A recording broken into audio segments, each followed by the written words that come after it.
Movie start होती है शहर में मैरी नाम की एक लड़की से, जो कि बहुत ही ज्यादा सॉफ्ट हार्टेड और काइंड सी नेचर की लड़की थी। घर में वो अपने खाना बना रही थी। यहाँ पर एक छोटा सा चूहा आकर उसका खाना चुराने लगता है, बट अपनी नेचर की वजह से मैरी उसे खाना दे देती है। यहाँ पर अचानक से रूम में बहुत ज्यादा लाइट होती है और उसमें से एक आवाज आती है। वो आवाज मैरी को बताती है कि कुछ अरसे में उसके घर में एक मैजिकल बेबी आने वाला है, जो कि आने वाले वक्तों में यहाँ का किंग बनेगा। साथ ही वो आवाज मैरी को बताती है कि मैरी को उस बेबी का ख्याल रखना होगा, और मैरी भी ये बात मान लेती है क्योंकि उसे लगता है कि शायद ये मैसेज गॉड की तरफ से आया है। इसके बाद वो बहुत ब्राइट लाइट आसमान की तरफ जाती है और एक स्टार में चेंज हो जाती है, जो कि बहुत ही ज्यादा तेज चमक रहा था। ये सारी बात तो उस चूहे ने भी देख ली थी, और जिसके बाद वो जाता है ये बात अपने सारे दोस्तों को बताने के लिए। वहाँ पर हम बहुत सारे जानवरों को भी देखते हैं, जो कि इस तेज चमकने वाले स्टार को देखकर बहुत ही ज्यादा खुश भी थे। साथ ही हम यहाँ पर एक डोंकी को देखते हैं जिसका नाम बो है। वो अपने डैड के साथ मिलकर काम किया करता था। वो अपने डैड को बताता है कि आसमान में चमकने वाला तारा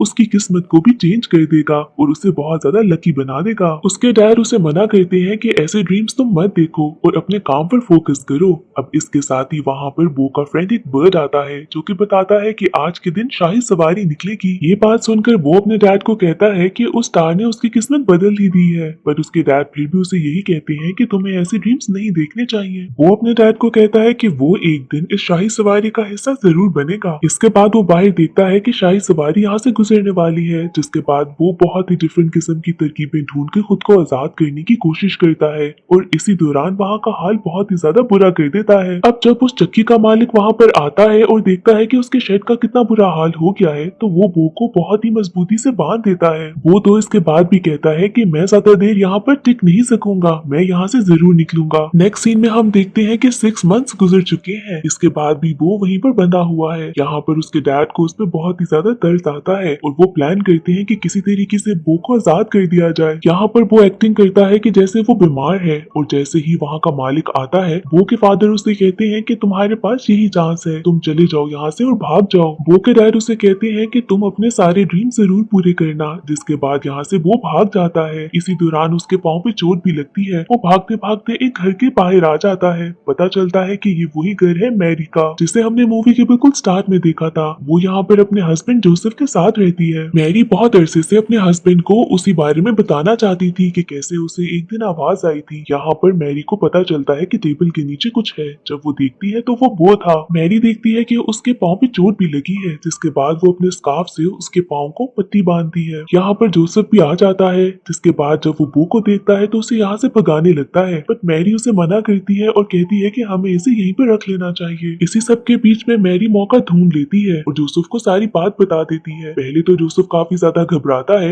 लेकिन उसके बाद वो भी मैरी का साथ देने के लिए रेडी हो जाता है। दूसरी तरफ वो यहाँ से भागने की कोशिश कर रहा था। यहाँ पर उसी का वो फ्रेंड बर्ड आता है और कहता है कि तुम्हारा मालिक तुम्हें बाहर ढूंढ रहा है। जब तक तुम्हारा पाँव ठीक नहीं हो जाता तुम्हें यहीं पर रहना चाहिए, ताकि तुम ठीक से भाग सको, वरना तुम पकड़े जाओगे। इसके साथ ही हम देखते हैं 3 वाइज मैन को, जो कि डेजर्ट क्रॉस कर रहे थे अपने कैमल्स पर। वो यहाँ तक आए थे सिर्फ इसीलिए ताकि वो इस मैजिकल बेबी को गिफ्ट्स दे सके। इस बात के लिए जब वो पैलेस में पहुंचते हैं तो किंग को लगता है कि शायद ये सारे गिफ्ट्स उसके लिए हैं, बट ये बताते हैं कि ये सारे गिफ्ट्स तो मैजिकल बेबी के लिए हैं। वो साथ ये भी बताते हैं कि ये मैजिकल बेबी आने वाले फ्यूचर में किंग बनेगा। अब ये बात सुनकर तो किंग बहुत ही ज्यादा परेशान हो जाता है। इसके बाद वो अपने 2 हंटर्स को बुलाता है और उनके 2 हंटर डॉग्स को भी, और जाके कहता है कि उस मैजिकल बेबी को ढूंढ के लेकर आओ। जिसके साथ ही वो इन 3 वाइज मैन को भी लॉकअप में डाल देता है।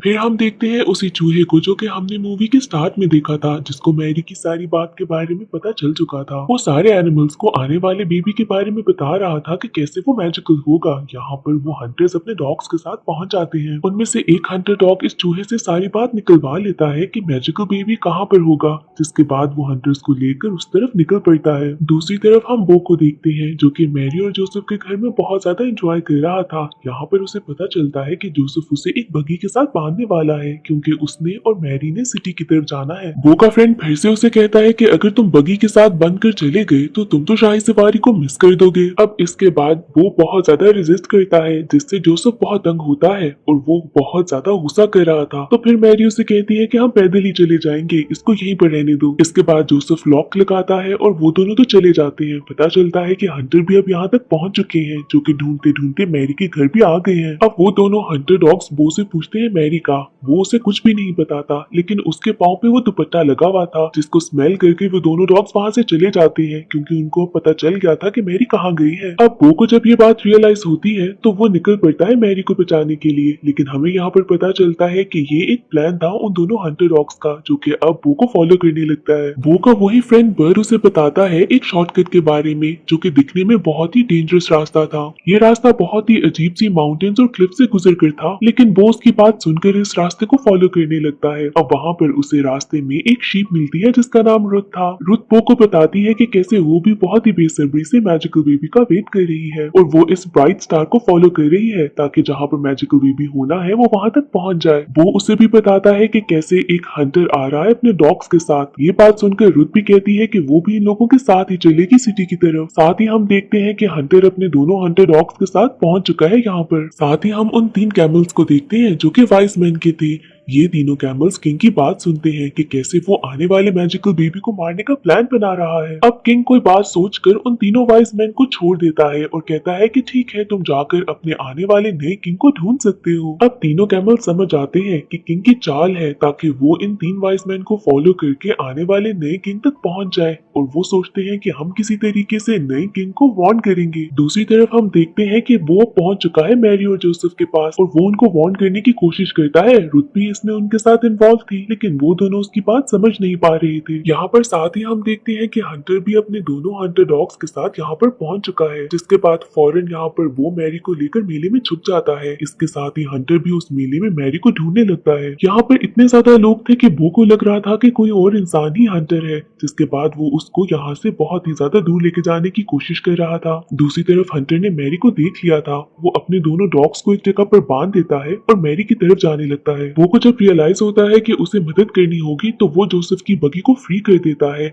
जो कि मेले की तरफ जा रही थी। यहाँ पर मेले में तो बहुत ही ज्यादा गड़बड़ हो जाती है, बहुत ही ज्यादा टूट फूट भी होती है, पर इसी की वजह से हंटर एक वेल में गिर जाता है। इसके बाद वो फिर से मैरी के पास जाता है और उसे अपने साथ आने के लिए खींचने लगता है। मैरी समझ जाती है कि ये सारी गड़बड़ वो की वजह से हुई है। दूसरी तरफ दोनों हंटर डॉग्स भी बंधे हुए थे तो वो भी कुछ कर नहीं पा रहे थे और इसी वजह से इतनी सारी तबाही की वजह से ये लोग मेले से निकाल दिए जाते हैं। जोसेफ को बहुत ही ज्यादा गुस्सा आता है कि मेले में इतनी ज्यादा तबाही हुई है सिर्फ वो की वजह से। मैरी उसको बहुत ज्यादा रिलैक्स करने की कोशिश करती है पर जोसेफ उसकी एक नहीं सुनता।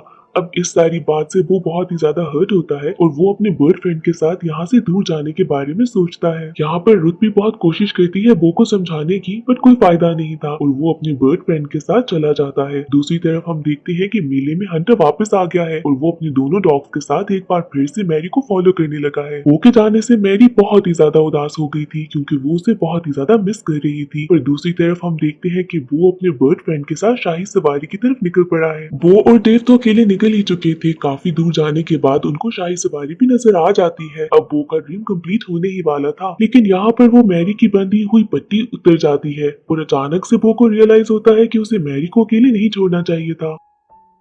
इसके बाद वो अपने बर्ड फ्रेंड से कहता है कि तुम शाही सवारी में अकेले चले जाओ क्योंकि मुझे जाना है मैरी के पास। पर वो बर्ड भी बो से कहता है कि मैं तुम्हारा ड्रीम और अपना ड्रीम साथ ही पूरा करूंगा, हम अलग नहीं हो सकते। इसके बाद एक बार फिर से ये दोनों मैरी को ढूंढने के लिए निकल पड़ते हैं। दूसरी तरफ मैरी और जोसेफ तो रास्ते में थे बट उनकी बगी टूट जाती है, जिसकी वजह से जोसेफ को बहुत ही ज्यादा गुस्सा आता है और वो सारा गुस्सा मैरी पे निकालता है। मैरी को बहुत ही बुरा लगता है और वो अकेले ही आगे निकल पड़ती है। इसके बाद जोसेफ को भी बहुत बुरा फील होता है। इतनी ही देर में वो भी यहाँ पर पहुंच जाता है, जिसके बाद वो जोसेफ को पुल करता है कि तुम भी मैरी के साथ जाओ। इसके बाद वो मैरी के पास जाता है और उससे माफी मांगता है, साथ ही कहता है कि हम जो भी प्रॉब्लम होगी साथ मिलकर सॉल्व कर लेंगे। इसके बाद ये लोग आगे निकल पड़ते हैं और मैरी बो पे बैठ के आगे निकल पड़ती है। साथ ही हम देखते हैं कि वो वाइज मैन भी और हंटर भी इनके पास ही पहुंचने वाले हैं। ये लोग अब सिटी तक पहुंच चुके थे, जहाँ पर जोसेफ मैरी से कहता है कि तुम्हें किसी जगह पर स्टे करना चाहिए ताकि तुम रेस्ट कर सको। यहाँ पर साथ ही बो को अपना पुराना मालिक भी मिल जाता है, जो कि जैसे ही बो को देखता है उसे अपने साथ ले जाता है। यहाँ पर उसका फ्रेंड बर्ड और रुथ भी कुछ नहीं कर पाते। जोसेफ को भी स्टे के लिए कोई जगह नहीं मिल रही थी। साथ ही वो नोट करता है कि बो भी कहीं गायब हो गया है। साथ ही हम देखते हैं कि वो वाइज मैन भी यहाँ पर पहुंच चुके हैं, जहाँ पर वो एक जगह पर अपने कैमल्स को बांध देते हैं और निकल पड़ते हैं उस बेबी को ढूंढने के लिए। दूसरी तरफ वो मालिक बो को अपने साथ ले आता है, जहाँ पर वो उसे अपने ही फार्म में बांध देता है। वहाँ पर और भी बहुत सारे एनिमल्स थे, जो कि बो को एक बहुत ही इंटरेस्टिंग बात बताते हैं। वो सब बो को कहते हैं कि उस ब्राइट स्टार की शाइन यहाँ पर पड़ रही है, यानी कि मैजिकल बेबी यहीं पर होगा। एनिमल्स बताते हैं कि कैसे ये लाइट इतनी ज्यादा तेज है कि वो इतने महीनों से सो नहीं पाए। वो समझ आता है कि अब उसे मैरी को किसी भी तरीके से यहाँ पर लेकर आना होगा। वो सारे एनिमल्स को समझाता है कि बेबी को यहाँ पर आना होगा, जिसके बाद वो सारी हेल्प करते हैं बो को फ्री करने में और वो यहाँ से निकल पड़ता है। वो देखता है कि कैसे हंटर भी अब यहाँ तक पहुंच चुका है। बो को अब अपना बर्ड फ्रेंड मिलता है और रुथ, और वो उन दोनों को कहता है कि यहाँ पर हंटर पहुंच चुका है, जिसके बाद हमें हेल्प चाहिए होगी ताकि हम उसके डॉग से लड़ सकें। वो बर्ड भी चला जाता है सिटी की तरफ कि कहीं हेल्प ले सके। रास्ते में उसे वही 3 कैमल्स भी मिलते हैं। दूसरी तरफ रुथ अपने बाकी सारी साथियों के पास जाती है। वो सब लोगों को कहती है कि मेरे साथ आओ, हेल्प की जरूरत है, बट रुथ की कोई बात नहीं सुनता। अब रुथ को यहाँ पर बहुत गुस्सा आता है। वो ऊंचा सा चिल्लाती है। यहाँ पर आसमान से वही लाइट आती है जो कि सबको उस मैजिकल बेबी के बारे में बताती है। इसके बाद सारे तैयार हो जाते हैं रुथ की हेल्प करने के लिए। दूसरी तरफ हम देखते हैं कि अभी तक मैरी और जोसेफ को कोई रूम नहीं मिला। अब मैरी की तबीयत काफी खराब हो रही थी, तो जोसेफ उसे यहीं पर रेस्ट करने को बोलता है।